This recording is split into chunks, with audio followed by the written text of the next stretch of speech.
So wale wamesema wana testify ni ukweli umetolewa mahari?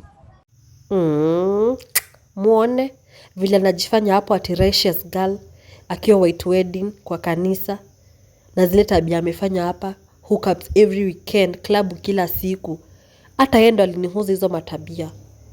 Hata heri mimi. Sio body count yake inaweza kuwa imefika 1500, alafu ongeza wasichana, hiyo inafika 3000.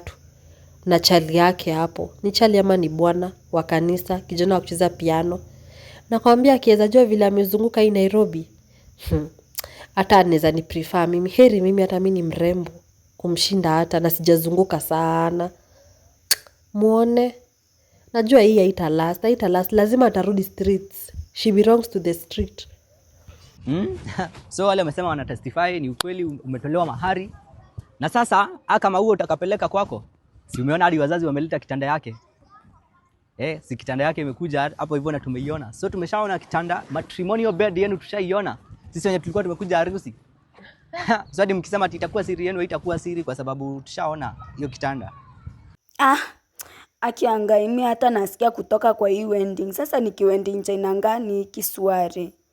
Nimekuja kuona huyu msichana mwenye tulikuwa tunaenda naye sherehe kila wakati hapa akikunja hebu nitoke mimi niende, hizi ni masherehe za ufara sana.